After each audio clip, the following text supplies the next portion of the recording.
राजकारणामध्ये पुढचा माणूस खड्ड्यात पडत नाही तर मागचा माणूस नेताच होऊ शकत नाही. कुंडली कवरते. हा राजकारणाचा नियम आहे बाळा. तो आपल्याला तो ज्या नियमात जायचं नाहीये. भारतीय जनता पक्ष इज अ डिफरंट पार्टी. आपण ती विचार प्रणाली आपण सगळ्या राष्ट्राला बरोबर सगळ्या सब समाज को लिए साथ में आगे है बढ़ते जाना. पति का अंतिम लक्ष्य नहीं है सिंहासन चढणं. आपल्याला नेतं व्हायचं, आपल्याला पद मिळायची, आमदारकी मिळायची. बघा आपल्यातला कोणतरी एक लायक असतो. प्रमोद जठार जेव्हा एखादा आमदार कोणीतरी करतात तेव्हा प्रमोद जठारच्या आजूबाजूला असलेल्या 10 लोकांवरती अन्याय होतो का नाही? त्यांचं मन दुःखी होतं, मला का नाही दिलं. मग प्रमोद जठारने पहिला आधी त्याचा सन्मान व्हायच्या अगोदर ज्या लोकांना वाटतं की आम्हाला मिळायला पाहिजे होतं त्यांचा प्रमोद जठारने पहिला सन्मान करायला पाहिजे. आम्हाला राईट ऑर रॉंग? ज्यांना पद मिळाली आहे त्यांनी सन्मान भोगायच्या अगोदर आपल्यामुळे किती लोकांचा सन्मान किंवा किती लोकांना जे पद मिळाले नाही याचा विचार करा. ही संवेदना मनात भारतीय जनता पक्षाच्या करायला. Give respect, then you will get the respect. Respect द्या, दुसऱ्याबद्दल वाईट बोलू नका. आगी विझवायचं काम करा. आगी कसलं काम करू नका, लावायचं काम करू नका. कुंडली मध्ये किती छोट्या गोष्टी आहेत. आपल्याला संघटन वाढवायचं आहे. आपल्याला एका निवडणुकीवर थांबायचं नाहीये. आपणच शेवटची जे ममता किंवा याच्यासारखी राहुल गांधी ही आपली शेवटची निवडणूक नाहीये. आपल्याला राष्ट्र उभं करायचंय. आणि मी तर तुम्हाला सांगतो, मला विश्वास आहे 2047 100 वर्ष होतील ना आपल्याला. आज लिहून ठेवा. कोण जिवंत असतील माका माहित नाही, मी नसतं. 2047 ला आणखी पुढच्या 5-10 आजच सुरुवात झालेला आहे. एक दिवस हा देश पुन्हा अखंड भारत झाल्याशिवाय राहणार.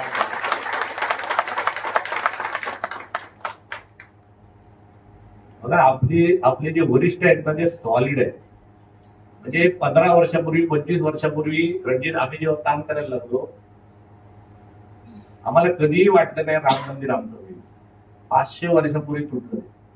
किती लोकांना वाटलं होतं, खरं जुन्या लोकांना, आता नवीन लोकांना थोडा, की राम मंदिर आमचे पुनर्बांधणी होईल वाटलं होतं. मी वयाच्या 10व्या 12व्या 15व्या वर्षापासून ती प्रभू रामचंद्र एक पत्रिका होती, ते तुरुंगाचा दरवाजा होता त्याच्यामध्ये रामचंद्र अशी पत्रिका मी वयाच्या 10व्या 15व्या वर्षापासून वाटले. चारू खरं आहे की खोटं आहे? राजू राहुल असेल त्याला, हे जुने लोक आमच्यातले काय लोक.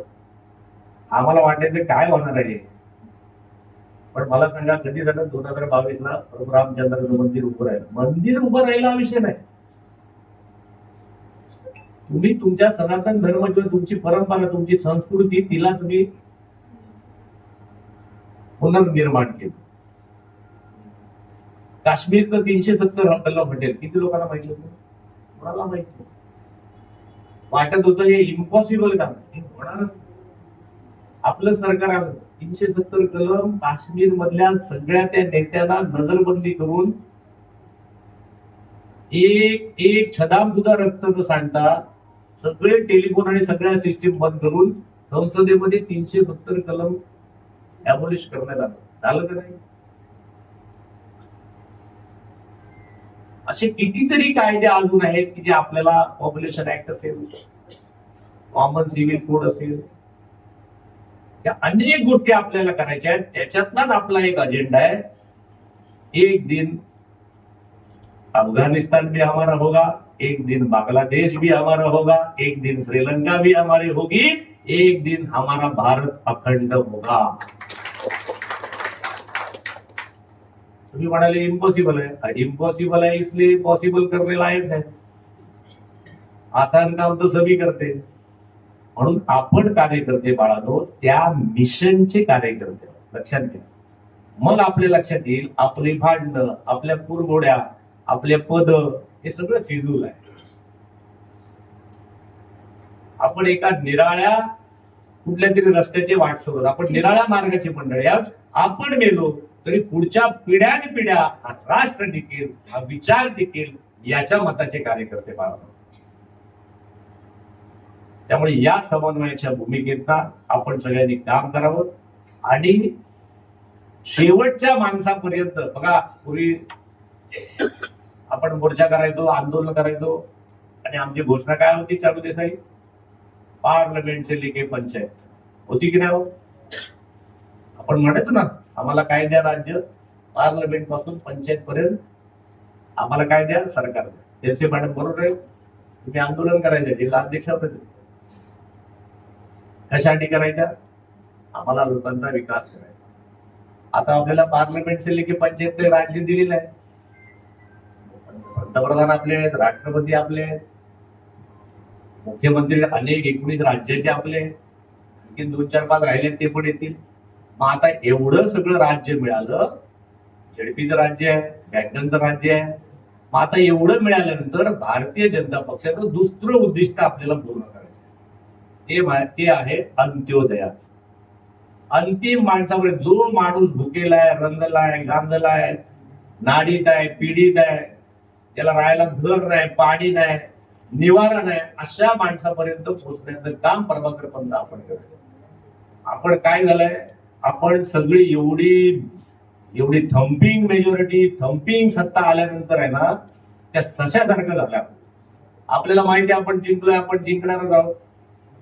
त्यामुळे ही जी पदांची गाजर, पदांची हिरवळ, आपण ह्याच्यातच अडकलोय बाळानुसार. आता आपल्या सगळ्या कार्यकर्त्यांना, नेत्यांना जनतेला सोल्युशन आहे. आता आपल्याला मोर्चा आंदोलन नाही करायचं प्रभाकर. आपल्या सगळ्या कार्यकर्त्यांनी आपल्या आपल्या गावातल्या, आपल्या आपल्या पंचायत समितीतल्या, आपल्या मंडळातल्या भागातल्या सगळ्या प्रश्नांवरती सोल्युशन देण्याचं काम. त्याच्या सोल्युशन वरती विचार करायचा. सरकारकडनं आम्ही काय काय गोष्टी आता पूर्ण करून घेऊ शकतो, सरकारच्या कुठल्या योजना आपण पुढे घेतो, याचा आपल्याला आपल्या कार्यकर्त्यांना गटशा विचार करायचा. पंचायत समिती सभापती असतील, नगरसेवक असतील, झेडपी असतील, या सगळ्यांनी आपल्या गावातल्या शेवटच्या हे कार्याला आपल्याला काय झालंय, काही लोकांना कामच नाही काय. आपण कधी कधी म्हणतो ना, तो रिकामा नावी, तशी काही लोकांची अवस्था झाली. त्यामुळे आजपासून करताच आहे तुम्ही, आपलं सरकार आहे, आपले पालकमंत्री करतायत विकास, सगळी मंडळी करतायत, पण यांच्या सगळ्यांच्या नजरेतून काही गोष्टी राहून गेल्या असतील तर त्याचा पाठपुरावा आपण कार्यकर्ते म्हणून करायचं, प्रभाकर पंत आणि सगळ्या लोकप्रतिनिधींना द्यायचं, आणि हळूहळू हळूहळू भारतीय जनता पक्ष कसा भूतपर्यंत आणखी सक्षम व्हायच्या मागे लागायचं.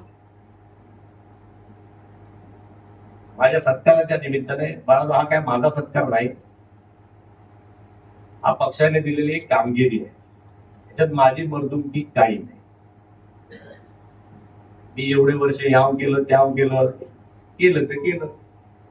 मी त्या विचाराने प्रेरित आहे म्हणून केलं. निष्काम करणं, आणि भारतीय जनता पक्षामध्ये एक खूप चांगलं आहे तुमच्यासाठी, मागून काही मिळत नाही, न मागता सगळं मिळतं. कुंडली तेवढं तुम्ही मागा, बघा मागा, ह्या हवा त्या हवा, काय मिळत. बिना मांगे मिले मोती, मागे ना मिले भीक. आपला पक्ष चांगला आहे. 3 वर्षाने आपलं 7-12 वर्षाचा माणूस बदलतो. अगदी 1 टर्म जास्त मिळाली तर अध्यक्षाला, बरोबर आहे ना, त्याच्यानंतर तो इतर हक्कात जातो, मग पुळात जातो, मग पुळ्यात काढतो. खरं आहे की खोट आहे? कोण अध्यक्ष झाले त्यांना अनुभव असेल. पहिला असतो तो कडक 7-12 वर, आम्ही अध्यक्ष झालो 7-12 माझ्या नावाला. एका दुसरी टर्म आपले एका बापड्या मिळाली तशी मिळतं, आमच्या नाही मिळाली. तो झालो की मग थोडे दिवस त्याकडे ठेवतात इतर हक्कात, बाजूची खुर्ची देतात, मग तो जाता कुळ खातात तिकडं, आणि मग बाकीची ती पुढे गेली की त्यांना खुळ्यात काढतो. होतो काही हा काय नशीब प्रभाकरने सगळ्या अध्यक्षांचे फोटो तरी लावले ना, त्याच्यासाठी जोरदार टाळे वाजवा कार्य आवश्यकता उपाय. त्यामुळे पार्टी एवढी सुंदर आहे.